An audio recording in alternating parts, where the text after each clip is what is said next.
পয়গম্বর ডাক দিয়া বলে, হে সাহাবায়ে কেরামের দল, আমি নবীর দুশমন একজন এই আরবের জমিনের ভিতরে আছে, তার নাম কাব ইবনে আশরাফ।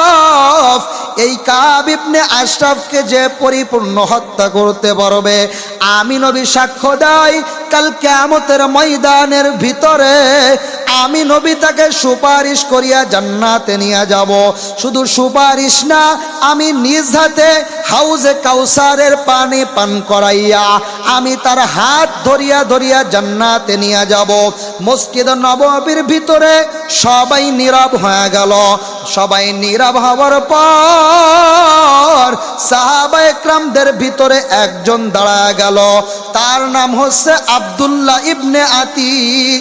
ওই আব্দুল্লাহ ইবনে আতিক দাঁড়ায় গেল, দাঁড়ায় ডাক দিয়া বলে, রে পয়গম্বর, আমি ওই কাব ইবনে আশরাফকে আমি পরিপূর্ণ হত্যা করব। ও পয়গম্বর, আপনি আমাকে অনুমতি দিয়া দেন, অনুমতি দিয়া দেন।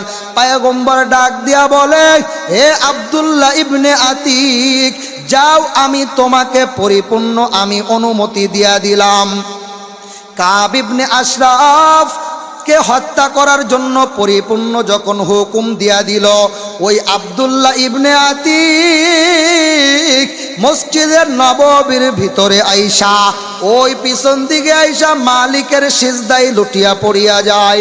মসজিদে আইসা মালিককে ডাক দিয়া বলে, রে আল্লাহ, ও দয়ার আল্লাহ, আমি পয়গম্বরের সাথে আমি বদরের যুদ্ধে যাইতে পারি না,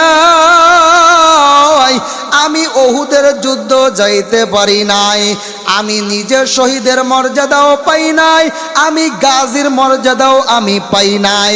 ও আল্লাহ, তুমি আমাকে পরিপূর্ণ শক্তি দান করিয়া দাও, আমি যেন রাসূলুল্লাহ সাল্লাল্লাহু আলাইহি ওয়াসাল্লাম, লা ইউমিনু আহাদুকুম হাত্তা আকুনা আহাব্বা ইলাইহি মিন ওয়ালিদিহি ওয়া ওয়ালাদিহি ওয়ান নাসি আজমাইন। পয়গম্বর জানায় দেয়, হে আমার উম্মতের দল, আমি তোমাদেরকে আমি এই বিষয়গুলো জানিয়ে দিতে চাই। এই বিষয়ের উপরে তুমি যদি মানতে পারো, আমি পয়গম্বর কাল কিয়ামতের ময়দানে তোমাকে সুপারিশ করব। পয়গম্বর জানায় দেয়, লা ইউমিনু আহাদুকুম হাত্তা আকুনা আহাব্বা ইলাইহি মিন ওয়ালিদিহি ওয়া ওয়ালাদিহি ওয়ান নাসি আজমাইন। সর্বপ্রথম বলেন পয়গম্বর জানায় দেয়, তোমার মা বাবা, তোমার আত্মীয় স্বজন, তোমার ছেলে সন্তান থেকে আমি পয়গম্বরকে যদি ভালোবাসতে পারো, আমি পয়গম্বর কাল কিয়ামতের ময়দানের ভিতরে আমি পয়গম্বর সুপারিশ করিয়া জান্নাতের ভিতরে নিব। তুমি যদি তোমার সন্তানকে আল্লাহ রাসূল সাল্লাল্লাহু আলাইহি ওয়াসাল্লামের থেকেও তুমি যদি ভালোবাসো, মনে করতে হবে তুমি রাসূলকে ভালোবাসো, উপযুক্ত ভালোবাসনি। রাসূল আকরাম সাল্লাল্লাহু আলাইহি ওয়াসাল্লাম জানায় দেয়, হে সাহাবায়ে কেরাম, তোমরা কেমন তোমরা ভালোবাসো তোমাদের সন্তান, তোমাদের মা বাবা, ভাই বোনদেরকে? বলে, আমরা পরিপূর্ণ ভালোবাসি আমার মা বাবা সন্তানদেরকে, আমি পরিপূর্ণ ভালোবাসি। তো তুমি যদি পরিপূর্ণ ভালোবাসো, আমি নবীকে তুমি কেমন ভালোবাসো জানায় দাও, জানায় দাও। জানায় দেয় পয়গম্বরকে, জানায় দেয়, পয়গম্বর, আমি আমার পরিবার পরিজনকে আমি অনেক ভালোবাসি এবং আপনাকেও আমি অনেক ভালোবাসি। তখন পয়গম্বর জানায় দেয়, হে সাহাবায়ে কেরামের দল, তোমরা তোমার আত্মীয় স্বজন, তোমাদের স্বজন পরিবার যা আছে, সন্তান, স্ত্রী, পুত্র, মা বাবা, ভাই বোন থেকে তোমরা যদি পরিপূর্ণ আমাকে যদি না ভালোবাসতে পারো, তোমাদের পরিপূর্ণ ঈমান আসে নাই, তোমরা পরিপূর্ণ ঈমানদার হইতে পারো নাই। এই জন্য রাসূল জানায় দেয়, লা ইউমিনু আহাদুকুম হাত্তা আকুনা আহাব্বা ইলাইহি মিন ওয়ালিদিহি ওয়া ওয়ালাদিহি ওয়ান নাসি আজমাইন। পয়গম্বর জানায় দেয়, তোমার সন্তান সন্ততি যা কিছু আছে সব থেকে আমি পয়গম্বরকে ভালোবাসা লাগবেই লাগবে। পয়গম্বর মুহাম্মদ সাল্লাল্লাহু আলাইহি ওয়াসাল্লামকে সাহাবায়ে কেরাম এমনভাবে ভালোবাসতেন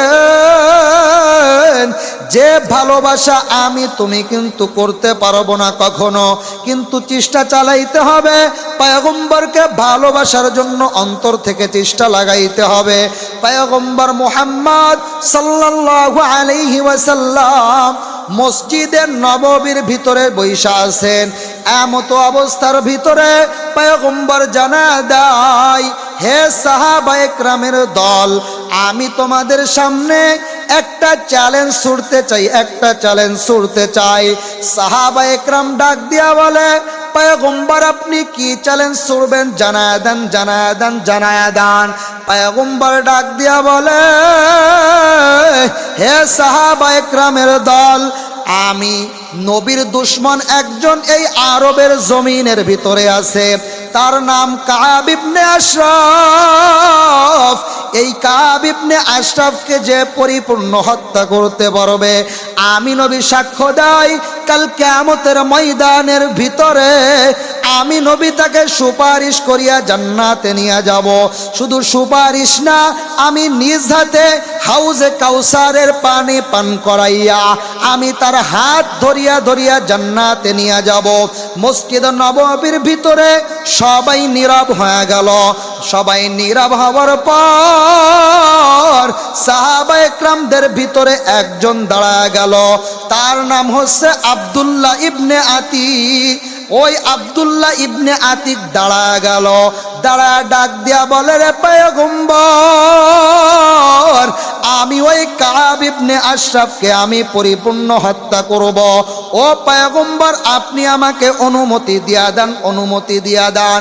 পয়গম্বর ডাক দিয়া বলে, হে আব্দুল্লাহ ইবনে আতিক, যাও, আমি তোমাকে পরিপূর্ণ অনুমতি দিয়া দিলাম।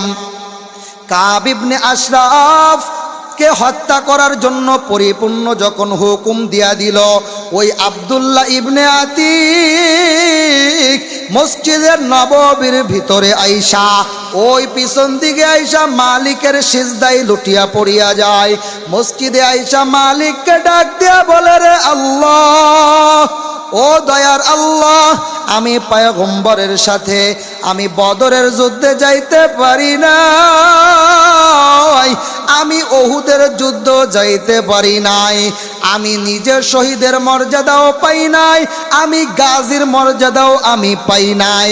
ও আল্লাহ, তুমি আমাকে পরিপূর্ণ শক্তি দান করিয়া দাও, আমি যেন ওই কাব ইবনে আশরাফকে যেন আমি হত্যা করতে পারি। আল্লাহ পাক রব্বুল আলামিনের কাছ থেকে ওই সুপারিশ করি আল্লাহ পাক রব্বুল আলামিনকে জানাইয়া ওই কাব ইবনে আশরাফ বাড়ির দিকে আইসা সুন্দর করিয়া ভালো কাপড় পরে নাই, ছিটা ফাটা টুকরা টুকরি কাপড়, জোড়া তালি দেওয়া এমন একটা কাপড় পরিধান করলো। ওই আব্দুল্লাহ ইবনে আতিক এবং দুইটা খঞ্জর বুকের ভিতরে নিয়া ওই কাব ইবনে আশরাফের বাড়ির দিকে যায়। কাব ইবনে আশরাফের বাড়ির সামনে যাইয়া দেখে ইহুদিদের সরদার ওই কাব ইবনে আশরাফ, তার বাড়িটা চতুর্দিক দিয়ে বেষ্টন করা, দারোয়ান আছে, সৈন্য আছে, সব কিছু রয়েছে কাব ইবনে আশরাফের ওইখানে। এখন আব্দুল্লাহ ইবনে আতিক, হাদিস বিশারদ বলে আব্দুল্লাহ ইবনে আতিকের একটা চোখ ছিল বড় আর একটা চোখ ছিল ছোট। ওই আব্দুল্লাহ ইবনে আতিক ওই কাব ইবনে আশরাফের যখন গেটের সামনে যায়, দারোয়ান ডাক দিয়া বলে, তুমি কে, তোমার পরিচয় দাও। ওই আব্দুল্লাহ ইবনে আতিক ডাক দিয়া বলে, আমি আব্দুল্লাহ ইবনে আতিক, আমি ওই তোমাদের ইহুদিদের সরদার ওই কাব ইবনে আশরাফকে আমি দেখার জন্য আসছি, তার কাছে কিছু সাহায্যের জন্য আসছি। এখন ওই গেটম্যান দারোয়ান বুঝতে পারলো তার একটা চোখ ছোট আর একটা চোখ বড়, হয়তো ভিখারি হইবে, নরম কাপড় চোপড় দেখা যায়। ওই দারোয়ান সাইডা দিল, যাও তুমি কাব ইবনে আশরাফকে তুমি যাও দেখা আসো। কাব ইবনে আশরাফকে দেখার জন্য যখন অনুমতি দিয়ে দেয়, ওই আব্দুল্লাহ ইবনে আতি সঙ্গে সঙ্গে বাড়ির ভিতরে প্রবেশ করে। বাড়ির ভিতরে প্রবেশ করিয়া করিয়া ওই কাব ইবনে আশরাফ যেখানে ঘুমাই তার দরজার এক পাশে এক কর্নারে লুকা লুকা বৈশা আছে ওই আব্দুল্লাহ ইবনে আতিক। বৈশা বৈশা রাত গুনতেছে, দিন গুনতেছে, কখন কাব ইবনে আশরাফ তার নিজের কামরায় ঘুমানোর জন্য আসবে, আমি তখন তাকে হত্যা করতে পারবো পরিপূর্ণ। ওই আব্দুল্লাহ ইবনে আতিক সুন্দর করিয়া বৈশা আছে, আসবেই আমি তাকে কতল করব। এভাবে আব্দুল্লাহ ইবনে আতিক বৈশা আছে। এমতো অবস্থায় রাত হইয়া যায়, রাত হইয়া যায়। ওই কাব ইবনে আশরাফের সৈন্য খাদেম খুদ্দাম কাব ইবনে আশরাফকে সুন্দর করিয়া জাজিমের উপরে ঘুমাইয়া সাজসজ্জা করিয়া করিয়া সুন্দর করিয়া কাব ইবনে আশরাফকে ঘুমাইতে দিয়া দিল। এই মুহূর্তে রাত যখন একটু ঘনায় যায়, ওই আব্দুল্লাহ ইবনে আতিক সঙ্গে সঙ্গে একটা খঞ্জর কাব ইবনে আশরাফের দিকে যখন ঘর্ষণ করলো, একটা তীর মারার সঙ্গে সঙ্গে ওই কাব ইবনে আশরাফের গায়ে লাগে নাই, লাগে নাই। এখন আল্লাহ পাক রব্বুল আলামিনকে ডাক দিয়া বলে, আব্দুল্লাহ ইবনে আতিক, ও দয়ার আল্লাহ, তুমি আমাকে পরিপূর্ণ শক্তি দান করো আল্লাহ, আমি যেন এই কাব ইবনে আশরাফকে যেন আমি পরিপূর্ণ হত্যা করতে পারি। এইভাবে যখন মালিকের দিকে তাকাইয়া দ্বিতীয় খঞ্জরটা যখন ওই কাব ইবনে আশরাফের দিকে যখন নিক্ষেপ করলো, ওই কাব ইবনে আশরাফের দ্বিতীয়বার মাথার দিক থেকে ঢুকিয়া এই পাশে বের হয়ে গেল। ওই আব্দুল্লাহ ইবনে আতিক বড় খুশি হয়ে গেল, বলো আল্লাহ তুমি আমাকে আজ সাকসেস করিয়া ফেললা। কারণ নবী জানায় দেয় যে কাব ইবনে আশরাফকে যে হত্যা করবে, আমি কাল কিয়ামতের ময়দানে জিম্মা নিয়া জান্নাতের ভিতরে দাখিল করিয়া দিব। কাব ইবনে আশরাফকে হত্যা করিয়া ফেললো আব্দুল্লাহ ইবনে আতিক। বড় খুশি হয়ে গেল। ওই খুশিতে খুশিতে আস্তে আস্তে যাইতেছে কাব ইবনে আশরাফ আব্দুল্লাহ ইবনে আতিক খুশিতে খুশিতে যাইতেছে যে পয়গম্বরকে জানাবে। পয়গম্বরকে জানানোর জন্য যখন যাইতেছে, এখন ওই আব্দুল্লাহ ইবনে আতিক ভাবতেছে, আমি যদি এখন গেট থেকে বের হই, গেট থেকে বের হওয়ার সঙ্গে সঙ্গে আমাকে তো রাতে জিজ্ঞাসাবাদ করবে যে তুমি এত সকালে ঢুকছিলা, তুমি এখন কেন বের হও। আমাকে সন্দেহ করিয়া আমাকে হয়তো মারধর করতে পারে বা হত্যা করিয়া ফেলতে পারে। আব্দুল্লাহ ইবনে আতিক এখন ওই যে পাঁচিল রয়েছে, পাঁচিলের উপরে উঠছে। এমতো অবস্থায় চিন্তা আসলো যে আমি যে কাব ইবনে আশরাফকে আমি পরিপূর্ণ হত্যা করতে পারছি কিনা, তো আমি তো এখনো শুনি নাই। তার সৈন্যপন্যরা যখন বলবে যে কাব ইবনে আতিক, কাব ইবনে আশরাফ এখন পরিপূর্ণ হত্যা হয়ে গেছে, আমি তখন বুঝতে পারবো যে কাব ইবনে আশরাফ পরিপূর্ণ হত্যা হয়ে যায়, পরিপূর্ণ হত্যা হয়ে গেছে। এখন আব্দুল্লাহ ইবনে আতিক ওই পাঁচিলের উপরে বৈশা বৈশা ভাবতেছে যে সকাল কখন হবে। সকাল ঘনা গেল। সকাল ঘনানোর পর ওই অবস্থার ভিতরে ওই খাদেম খুদ্দামরা, ওই কাব ইবনে আশরাফের খাদেমরা এসে ডাক দিয়া বলে যে এই কাব ইবনে আশরাফ দুনিয়ার জমিনে আর নাই, কাব ইবনে আশরাফ দুনিয়ার জমিনের ভিতরে আর নাই। কদ কাফার আল্লাহুল কিফলি ইজা জুরিবা, যে কাব ইবনে আশরাফ আর দুনিয়ার ভিতরে নাই, দুনিয়ার ভিতরে নাই। যখন এলান হয়ে যায় কাব ইবনে আশরাফ দুনিয়ার ভিতরে নাই, যখন এই কথা যখন ওই আব্দুল্লাহ ইবনে আতিকের কানে আসে, আব্দুল্লাহ ইবনে আতিক ওই দেয়াল থেকে লাফ দিয়া পড়িয়া যায়। লাফ দিয়া পড়িয়া যাওয়ার পর তার পায়ের নিচে একটা পাথর মতো ছিল, এই পাথরে লাইগা তার পাটা কেমন যেন মস্কায়া যায়, মস্কায়া যায়। মস্কায়া যাওয়ার পর ওই আব্দুল্লাহ ইবনে আতিক পায়ের দিকে বোধ না করিয়া করিয়া ওই পয়গম্বরের মসজিদে নববী, ওই মসজিদে নববীর দিকে দৌড়াইতেছে। দৌড়া দৌড়া যাইয়া পয়গম্বরকে জানা দেয়, এ পয়গম্বর, আমি কাব ইবনে আশরাফকে পরিপূর্ণ হত্যা করিয়া ফেললাম, পরিপূর্ণ হত্যা করিয়া আসছে রে পয়গম্বর, আপনি আমাকে কি পুরস্কার দিবেন জানা দেন।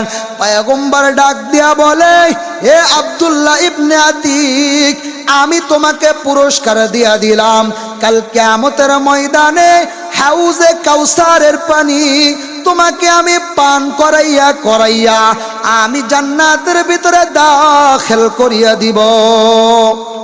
বলেন না সুবহানাল্লাহ। এটা কিসের মোহাব্বত?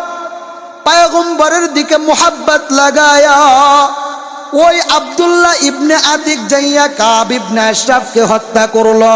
এটা রসুলের মোহাব্বত। রসুল জানা দেয়, লা ইউমিনু আহাদুকুম হাত্তা আকুনা আহাব্বা ইলাইহি মিন ওয়ালিদিহি ওয়া ওয়ালাদিহি ওয়ান নাসি আজমাইন। আল্লাহর হাবিব জানা দেয়, লা ইউমিনু আহাদুকুম, তোমরা কাউকে এমন পরিমাণ ভালোবাসবা না, লা ইউমিনু আহাদুকুম হাত্তা আকুনা আহাব্বা ইলাইহি, ভাইকেও এমন ভালোবাসা যাবে না যে আমি নবীকে যেমন ভালোবাসলা, মিওয়ালিদিহি, সন্তানদেরকে তোমরা ভালোবাসবা না, আমি নবীকে যেমন ভালোবাসবা ওই পরিমাণ ভালোবাসা তোমার সন্তানদের উপরে দেখাইতে পারবা না। মিওয়ালিদিহি ওয়া ওয়ালাদিহি ওয়ান নাসি আজমাইন, পিতা মাতার উপরে এমন ভালোবাসা দেখানো যাবে না যে ভালোবাসা আমি পয়গম্বরকে দেখাবো ওই ভালোবাসা অন্য কাউকে দেখানো যাবে না। যাবে রসুলকে ভালোবাসতে হবে, কারণ এটা একটা জয়ীফ হাদিস না, এটা হাসান হাদিস। কি হাদিস? হাসান মানে সর্বোত্তম। বুখারী এবং মুসলিম শরীফের হাদিসের ভিতরে আসছে, তিরমিজির ভিতরে আসছে যে এই হাদিসটা এত গুরুত্বপূর্ণ হাদিস যে রসুল বলছে যে আমাকে তোমরা এমন ভালোবাসবা। তাহলে দেখেন কেমন কথা, মেন্টালিটি আনবেন যে আমাকে তোমরা কেমন ভালোবাসবা, যে ভালোবাসার দ্বারা তোমার স্ত্রী, তোমার সন্তান, তোমার ভাই, তোমার আত্মীয় স্বজন, তোমার মা বাবা থেকে আমি পয়গম্বরকে যে ব্যক্তি ভালোবাসতে পারবে, আমি পয়গম্বর কাল কিয়ামতের ময়দানে তাকে জান্নাতে নিয়ে যাব। বলেন না সুবহানাল্লাহ।